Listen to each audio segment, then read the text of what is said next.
The singing started at 2100 hours. Someone, Murphy, probably began humming Silent Night while cleaning his rifle. Within minutes, half the platoon joined in. Soft at first, careful, like we were ashamed of wanting something normal. I'm sitting in a foxhole 50 clicks northwest of Saigon. It's December 24th, 1967. There's no snow, no carolers, no tree with lights that my kid sister spent 3 hours decorating back in Pennsylvania. Just red clay, mosquitoes the size of hummingbirds, and the constant weight of this goddamn M16. Charlie's out there. I can feel him. We all can. But right now, Murphy's singing. Doc Martinez pulled out a harmonica from somewhere. Didn't even know he had one. Kowalski's passing around a bottle of something that definitely didn't come from the PX. And for 60 seconds, maybe 90, we're not in Vietnam. Then a flare goes up. Green, north perimeter. The singing stops, and I remember where I am. Dear Mom, I know you're reading this on Christmas morning. You're probably in your blue robe, the one with the coffee stain you refuse to throw away, sitting at the kitchen table. Dad's doing his crossword. Jenny's still asleep because she's 16 and 16-year-olds don't wake up before noon on vacation. I can see it all from here. Isn't that funny? The package you sent arrived yesterday. Sergeant Kowalski handed it to me during mail call like he was passing me a live grenade. Don't open it yet, Mitchell, he said. Wait for the day. Like there's something magical about waiting, like it'll taste different on the 25th and the 23rd. I waited anyway. It's sitting next to my bunk right now. Brown paper, your handwriting in blue ink. Slightly smudged. You wrote fragile on 3 sides. The guys gave me shit about it. Murphy said his mom sent him socks. Just socks, 3 pairs.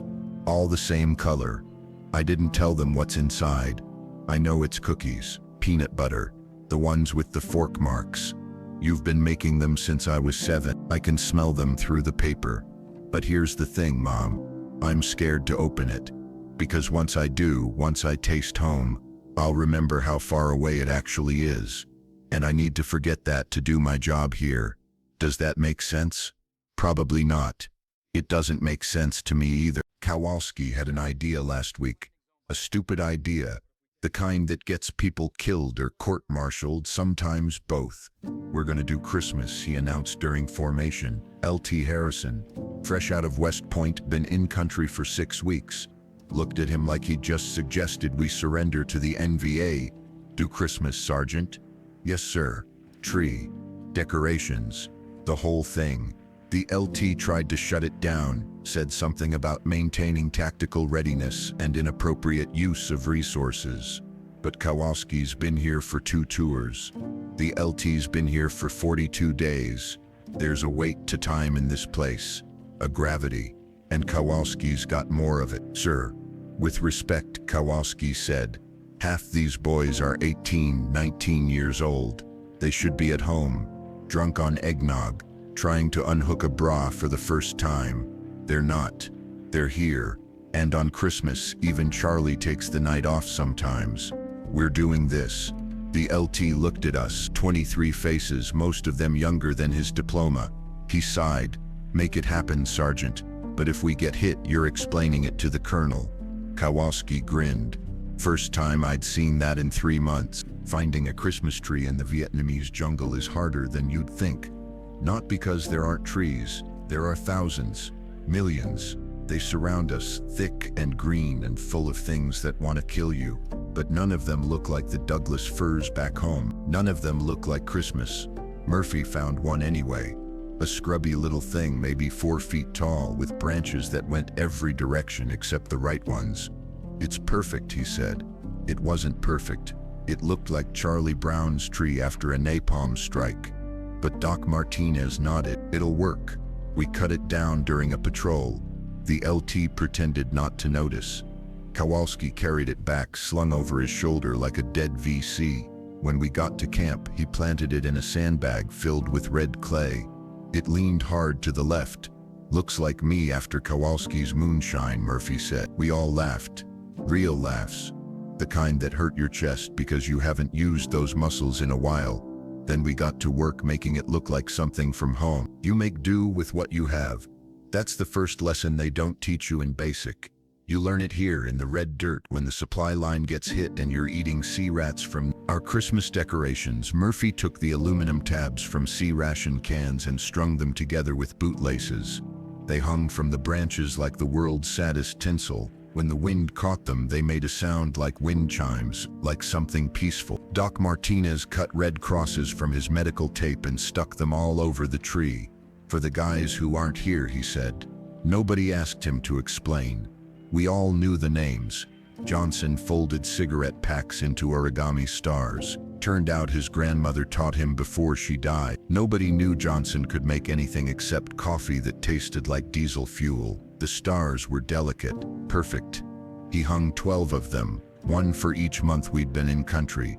Williams, big guy from Chicago, played linebacker before the draft. He carved a cross from bamboo. Took him 3 hours. His hands are the size of baseball mitts, but he worked that knife like a surgeon. When he finished, he didn't say anything, just tied it to the top where a star should go. L.T. Harrison contributed his West Point class ring, hung it from a branch on paracord, said it was temporary. It's still there. Christmas dinner was supposed to be turkey. The Army promised turkey, hot food, mashed potatoes, the works. They said it every year. This year would be different.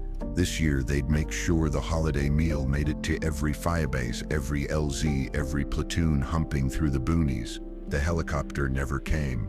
Maintenance issue, they said over the radio. Mechanical failure.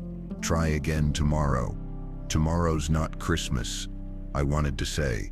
But you don't talk back to radio voices. They're too far away to care. So we ate sea rats. Again. Ham and lima beans. The ones everyone trades away, the ones that taste like the can they came in. We heated them over heat tabs and pretended they were something else. This is actually prime rib, Murphy said, deadpan, stirring his can with a plastic spoon. Aged 24 months. In a warehouse in Saigon. Doc Martinez added something to the mix. He'd been saving a care package from his abuela grandmother back in New Mexico. Tamales. Real ones. Wrapped in corn husks. He had 6. There were 23 of us. He tore each tamale into 4 pieces. Everyone got a bite. One bite of something that tasted like love instead of aluminum. Some guys closed their eyes when they chewed, like they were praying. Best Christmas dinner I ever had, Williams said. Nobody disagreed. After dinner we wrote letters. It's a ritual, I guess. Something to do with your hands when sitting still feels dangerous. When silence means you're thinking too much. I started this one 3 times. First attempt. Dear Mom, Merry Christmas from Vietnam. Too cheerful. Fake. You'd see through it in half a second. Second attempt. Dear Mom, I'm fine. Don't worry. Too short. You'd worry more. Third attempt. This one. The truth. Filtered through enough lies to let you sleep at night. Murphy's letter to his girl back home was 4 pages long. Front and back. He's been working on it for 3 days. Keeps crossing things out, starting over. I've seen him write, I love you 7 different ways.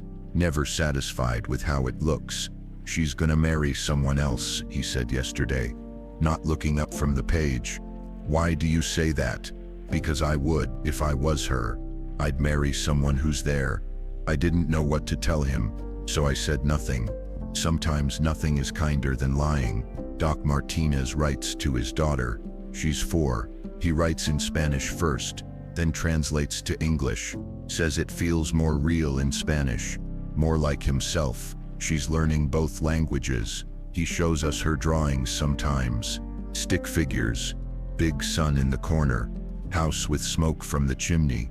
She asked when Daddy's coming home. He said tonight. What'd you tell her? Soon. It's been 8 months. 4 to go. Soon is relative in this place. The singing started at 200 hours. Murphy first, like I said. Humming Silent Night while disassembling his rifle for the 3rd time today. The bolt carrier group was giving him trouble. Kept jamming. Could get you killed in a firefight, but right now on Christmas Eve he's humming. Then Rodriguez joined in. Tenor voice, surprisingly good, used to sing in church back in San Antonio. He knew all the words. High, clear notes that cut through the jungle humidity like they meant something. Doc's harmonica came out of nowhere.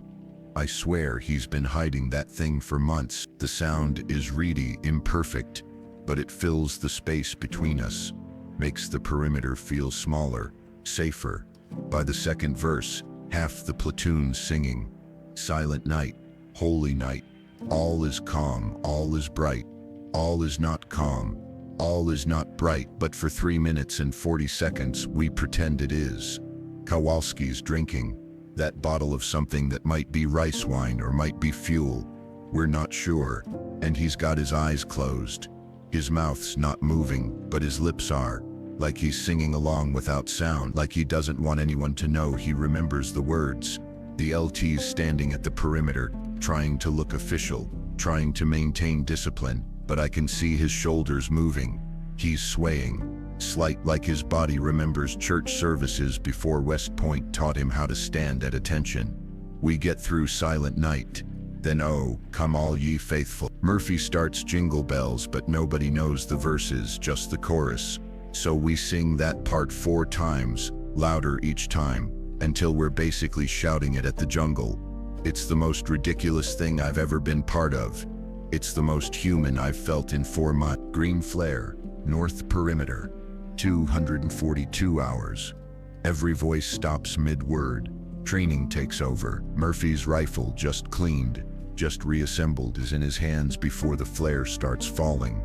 Doc's grabbing his aid bag. Williams is already moving toward the north bunker, crouched low, weapon up. LT Harrison's voice cuts through the dark.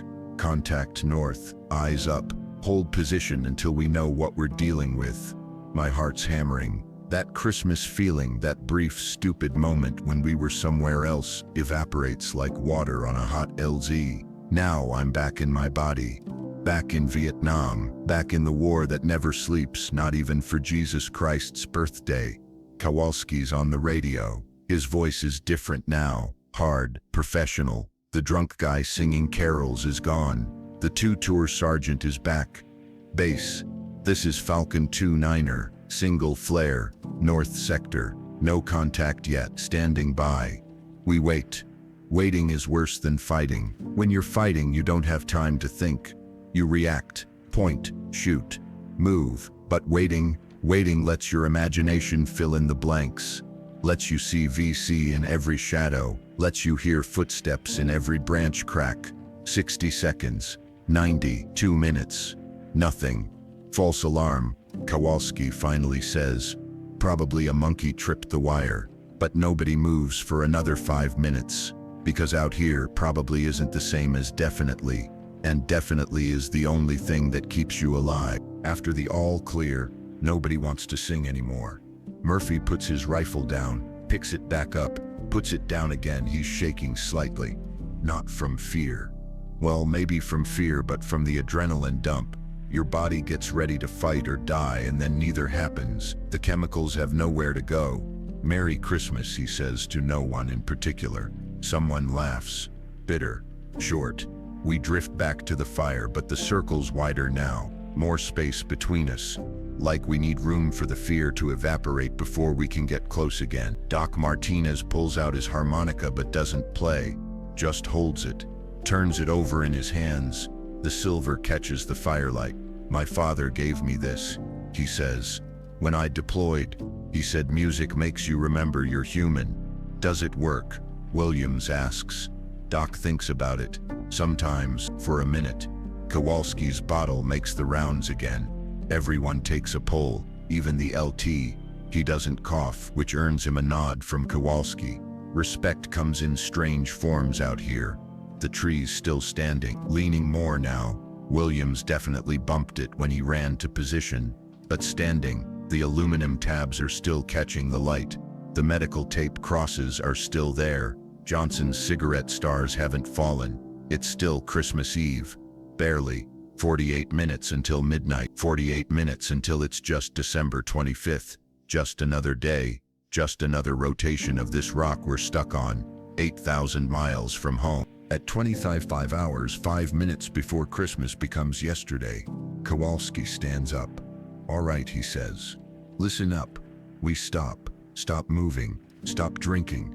Stop whatever private thoughts we're having about home, about fear, about whether we'll see another Christmas."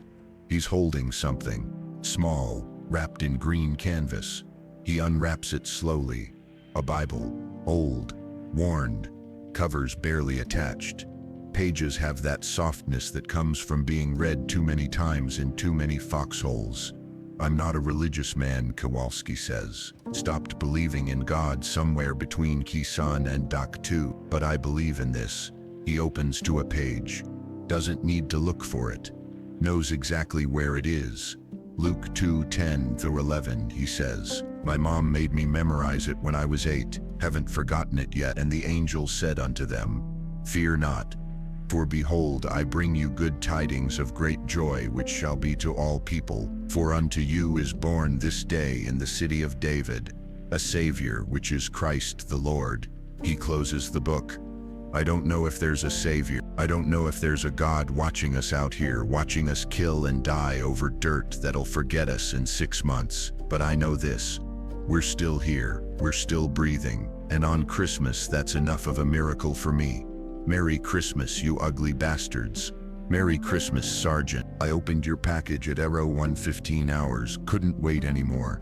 Tried. Made it 15 minutes into Christmas Day. That's something. The guys were asleep, well, the ones who could sleep. Murphy's got first watch. Doc's pretending to sleep, but I can tell he's not. Williams is snoring loud enough to wake Charlie 3 clicks away. I peeled back the brown paper carefully, trying not to tear it. Trying to preserve something of home, even if it's just wrapping paper that smells like our house. Peanut butter cookies, just like I knew, but also a photograph. Last Christmas. You, Dad, Jenny, me in my dress uniform before I shipped out. Jenny's making rabbit ears behind my head. Dad's trying not to laugh. You're looking at the camera like you're trying to memorize the moment. I wasn't ready for that photograph. Also a small plastic snow globe. How you fit that in there without it breaking, I'll never know. It's got a little church inside. White steeple. When you shake it, fake snow swirls around. I shook it. Watched the snow settle. Shook it again. There's no snow here. Won't ever be snow here. But for 30 seconds I watched it fall in my hand. Also a cassette tape. Your handwriting on the label. Ex-Mom. 1967. I don't have a player here. Won't be able to listen to it until R&R if I get R&R. But I know what's on it. Carols. You singing. Probably Dad in the background telling you you're off key. Jenny playing piano, hitting more wrong notes than right ones. I held it against my chest, like I could absorb the sound through the plastic. The cookies taste like Pennsylvania. Like October afternoons helping you in the kitchen. Like every birthday I had from 7 to 17. Like a life that's waiting for me if I can just survive 1119 more days. I ate one. Saved the rest. Gonna make them last. Christmas morning comes like every other morning. Red sun. Humid heat already building. Mosquitoes that didn't get the memo about the holiday ceasefire. The same goddamn jungle stretching in every direction. But something's different. Murphy's sleeping next to the tree. Used it as a pillow. There's a cigarette star stuck to his face. He'll find it later and not know how it got there. Doc Martinez left his harmonica hanging from a branch. Like an ornament. Like he's planning to come back to it. Williams carved Xmas 67 into one of the sandbags holding up the tree. Small letters, careful.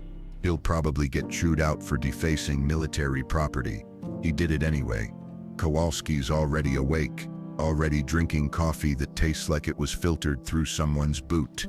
He's looking at the tree, just looking. We should take it down, LT Harrison says. Back to business, back to war. We will, Kowalski says. Tomorrow. The LT starts to argue. Stops. Nods. Tomorrow, he agrees. I finish this letter as the sun clears the tri-line. My hands cramped from writing. Been at it for 3 hours. Longest letter I've ever written you. I'm going to seal it now. Gonna walk it to the mail tent. Gonna hope it reaches you before New Year's. gonna hope you understand what I'm trying to say, even though I'm not sure I understand it myself. We had Christmas in the boonies, Mom. It wasn't your Christmas. Wasn't a Christmas anyone back home would recognize, but it was ours. And we're still here. That's the present we gave each other.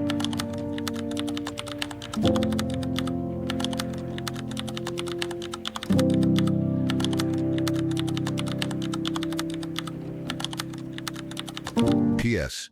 Tell Jenny I'll teach her how to make better paper stars when I get home. Tell Dad I finally understand why he doesn't talk about his war. Tell yourself I'm okay. Even if I'm not okay, tell yourself anyway. Some lies are kinder than truth. The cookies are perfect. The tree's still standing. Merry Christmas, Mom.